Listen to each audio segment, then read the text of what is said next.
तीन सिरे सहा हात तया माझा दंडवत काके झोळी पुढे स्वान नित्य जानवीचे स्नान माथा शोभे जटाभार अंगी विभूती सुंदर शंख चक्र गदा हाती पायी खडावा गरजती काके झोळी पुढे स्वान नित्य जानवीचे स्नान तुका मने दिगंबर तया माझा नमस्कार ठाला विठाला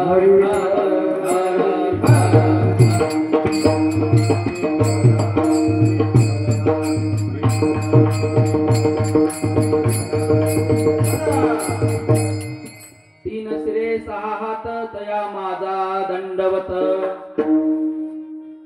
महायोग पीठे तटे भीमरत्या वरम पुंडरीकायं दातो मुनीन्द्रं समागत्य तिष्ठन्तमानन्द कंदं परब्रह्मलिंगं भजे पांडुरंग पांडुरंग करू प्रथम नमन पांडुरंग करू प्रथम नमन पांडुरंग करू प्रथम नमन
करुणाकरा दयाळा तुमचा अनुग्रह लादलो पावन झालो चराचरो ओम मंगलम भगवान विष्णु मंगलम गरुडध्वज मंगलम पुंडरीकाक्ष मंगलम तानो हरि कर्पूर गौरम करुणावतारम संसार सारं भुजगेन्द्रहारं सदा वसन्तं हृदयार वन्दे भवं भवामी सतुज वन्दे। सर्वमंगले मांगल्ये शिवे सर्वार्थ साधके शरण्ये त्र्यंबके गौरी नारायणी नमोस्तुते। गुरुर्ब्रह्मा गुरुर्विष्णू गुरुर्देव महेश्वरा गुरुर साक्षात परब्रह्मा तस्मै श्री गुरुवे नमः। मस्तक हे पायावरी यावर करी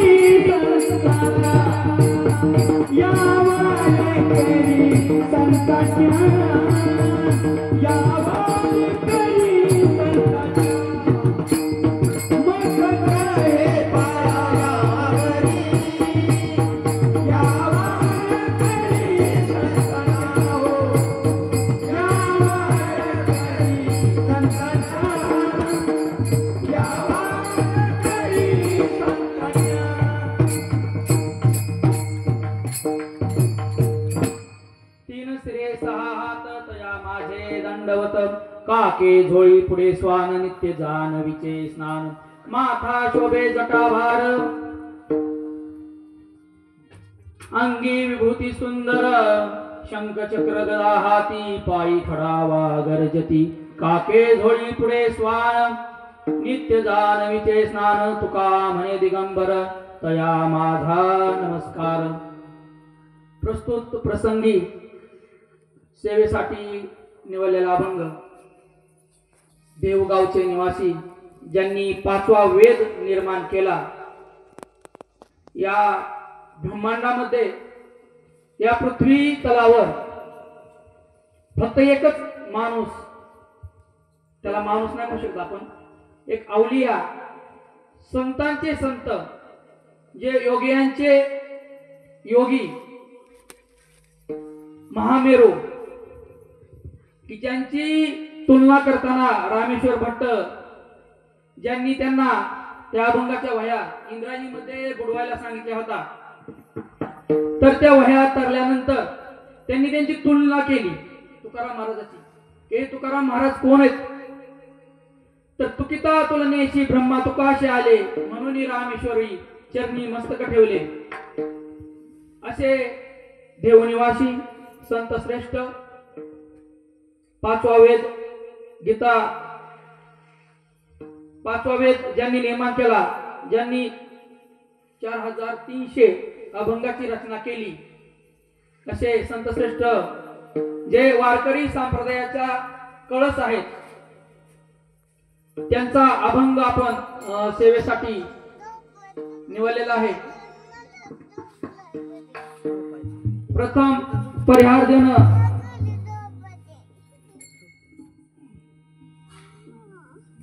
खूप गरजेचं आहे। इथे कालपासून हा नामयज्ञ सोहळा चालू झाला। आमचे चुलते गुरुवर्य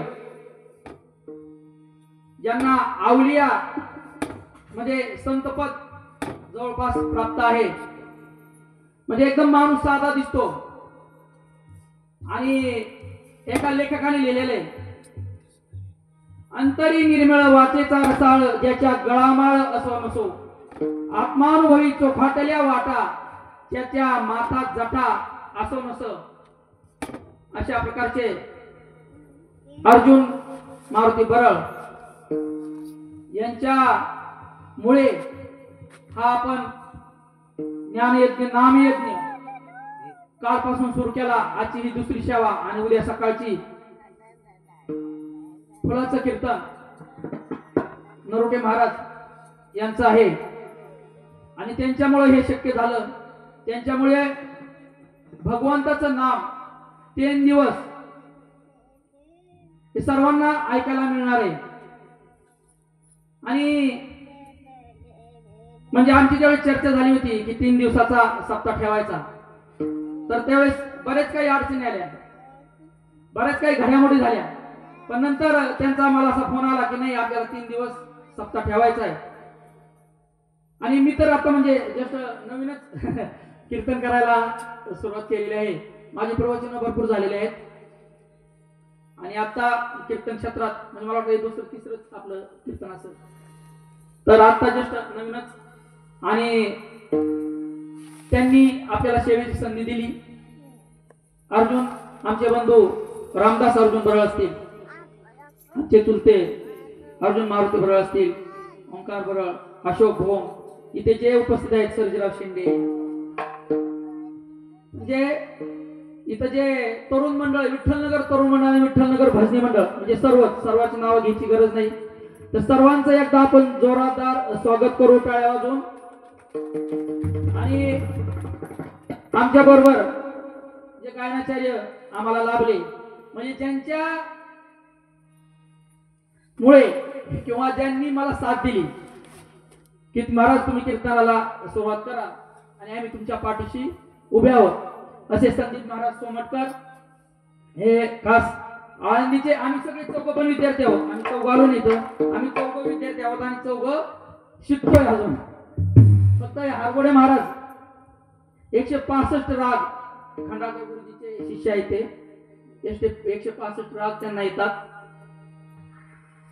हे केसनचे हनुमंत हरगोडे महाराज आणि शहाजी महाराज आवस्कर हे मृदंगाचार्य आहेत, ते पण आपल्याला सेवेसाठी लाभलेले आहेत. सर्वांना जेथे असलेले नसलेले ज्यांच्या हृदयामध्ये भक्तिभाव जागा होत आहे, होणार आहे किंवा होणार नाही अशांना सर्वांना सगळ्या सद्गृहस्थांना माझा नमस्कार आणि कीर्तनाला सुरुवात. ठाला विठाला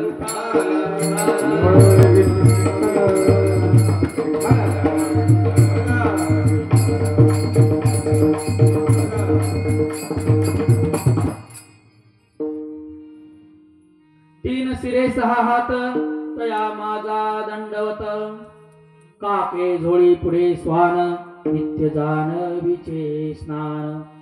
दत्त जयंती निमित्त आपण हा नामयज्ञ सोहळा चालू केलेला आहे. तर एक गोष्ट मनात विषय येतो म्हणजे विचार येतो. आता जे ज्ञानी आहेत त्यांच्या मनात तर प्रथम विचार येतो कीर्तनच का ठेवायचं बा, मग प्रवचन भागला असताना नुसतं भाषणाव काय काय भागवत. तर महाराज कीर्तनाची खूप माहिती आहे. कीर्तनामध्ये पांडुरंग प्रत्यक्ष नामदेव महाराजा कीर्तनामध्ये प्रत्यक्ष पांडुरंग नाचतात आणि या संतांनी ज्यावेळेस भगवंताला विचारलं की आता ज्यावेळेस श्रीकृष्णाचा अवताराचा शेवट होत असतो त्यावेळेस काही भक्त त्यांच्याकडे जातात आणि श्रीकृष्णाला विचारतात किंवा तुमची भेट आता कुठे व्हायची, तुमची नामची भेट कधी होईल आणि कुठे होईल. तर भगवान श्रीकृष्णाने सांगितलं की ज्यावेळेस नाम सप्ताह हरिनाम सप्ताह जिथे जिथे असल म्हणण्यापेक्षा कलियुगा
कृष्णांनी जिथे हरीचे नाम घेतले जाईल, जिथे नाम संकीर्तन सोहळा असेल, तिथं माझी उपस्थिती असेल आणि कीर्तनामुळं महापापे नष्ट होतात, भगवंताची भीती होते, भेट होते भगवंताची. तर आता कीर्तन, सरळ सरळ कीर्तनाचा अर्थ आहे कीर्तन. ज्यावेळेस आता हा योगाचा विषय आहे, जे लोक ध्यान करतात, जे ध्यान भक्तीने चालले, ते योगी लोकांनाही माहिती की कीर्तनाचा अर्थ काय होतो. कीर्तनाचा अर्थ आहे की माणूस, मनुष्य कीर्तनामध्ये, गायनामध्ये एवढा तल्लीन होऊन जातो, नाचतात. बरेच महाराज लोक आणि बरेच लोक अशी तल्लीन होतात, त्यांची ध्यान समाधी लागते. आणि ध्यान समाधी ज्यावेळेस व्हायब्रेशन शरीरात तयार चालू होतं ना, त्याला कीर्तन. तन म्हणजे शरीर, शरीरामध्ये व्हायब्रेशन तयार होण्याचं साधन, तयार होण्याचं ठिकाण ते कीर्तन आहे. म्हणून कीर्तन हे कलियुगामधील सर्वश्रेष्ठ भगवत भक्ती मानलं जातं. आता नवविधा भक्ती ज्या एकनाथ महाराजांनी सांगितलेल्या आहेत, श्रवणम कीर्तनम विष्णू स्मरणम पादसेवनम वंदनम पूजनम दास्यम आत्मनिवेदनम. तर नवविधा भक्तीपैकी पहिली भक्ती श्रवण भक्ती. आणि कीर्तनामध्ये श्रवण भक्ती, श्रोत्यांना या गोष्टीचा, भाविक भक्तांना या श्रवण भक्तीचा लाभ होतो. आणि कीर्तन भक्ती 2 नंबरला आहे. नवविधा भक्तीमध्ये दोन्ही गोष्टीचा जिथं मिलाप आहे त्याला कीर्तन म्हटलं जातं. आणि म्हणून त्या ठिकाणी भगवंत हे नाचत असतात, भगवंत उपस्थित राहत असतात. आणि जिथं ब्रह्मांडातील भगवंत म्हणजे काय, एक योगीच्या भाषेमध्ये सरळ सरळ सांगतो, भगवंत म्हणजे जेथे ब्रह्मांडातील चेतना एकत्र होते, एकरूप होते असे ठिकाण. म्हणजे आता ही भगवंताची चेतना कुठे एकरूप होते, मंदिराला आपण वर कळस लावलेला असतो. पहिली लोक शेंडी ठेवायची बघा, असं खुरा, गायच्या खुराचा जेवढा म्हणजे खूर जेवढा असतं ना तेवढं केस ठेवायची, त्याच्यावर शेंडी ठेवायची. त्याला कारण असं होतं की पहिली लोक ध्यान करायची, योगी लोक होते. पहिले सर्रास लोकांचा, बहुतेक सर्रास लोकांना आत्मसाक्षात्कार व्हायचा. म्हणजे कलियुग, त्रेतायुग, कलियुगामध्ये तर क्वचित आहे, म्हणजे लाखात एखादा माणूस आहे. पण रामयुगामध्ये ज्यावेळेस कृष्ण होते, द्वापार युगामध्ये सर्रास ते प्रकार घडत होते. आणि आता त्याच प्रतीक म्हणून, शेंडीचं प्रतीक म्हणून हे मंदिर आली आणि मंदिरावर हा कळस आला.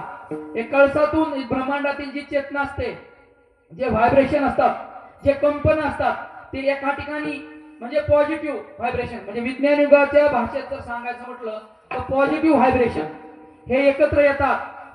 म्हणून त्याच्यावर कळस असतो. आणि मंदिरात आलेल्या एकदम असं शांत समाधान चित्ताला लाभतं. त्याचं कारण आहे की ब्रह्मांडातील जी चेतना आहे, ती चेतना या मंदिरामध्ये एकवटली जाते. आणि या मंदिरातच कीर्तन होतं. म्हणजे भगवंत हा तिथं आहे. म्हणजे विज्ञानाने सुद्धा हे सिद्ध केलेलं आहे की भगवंत म्हणजे जी ब्रह्मांडातील चेतना आहे, जी पॉझिटिव्ह एनर्जी आहे, हे मंदिरात एकवटली जाते.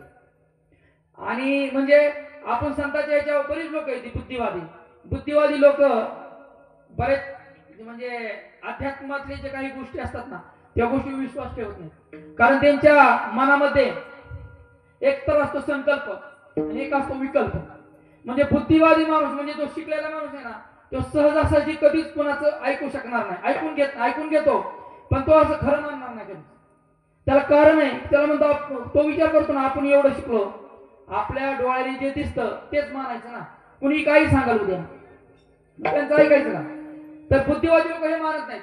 परंतु आता विज्ञानाने सुद्धा हे मान्य केलं आहे की जिथं मंदिराचा कळस असतो आणि त्या कळसामध्ये ब्रह्मांडातील चेतना, पॉझिटिव्ह एनर्जी सर्वात जास्त इथं सापडते.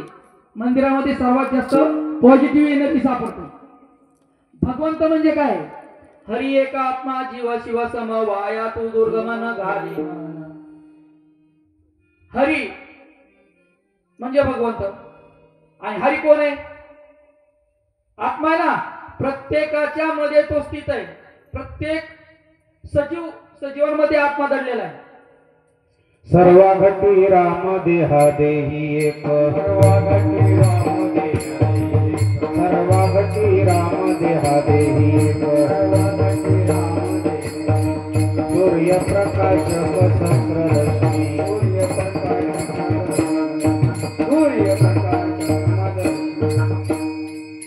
जसं सूर्याची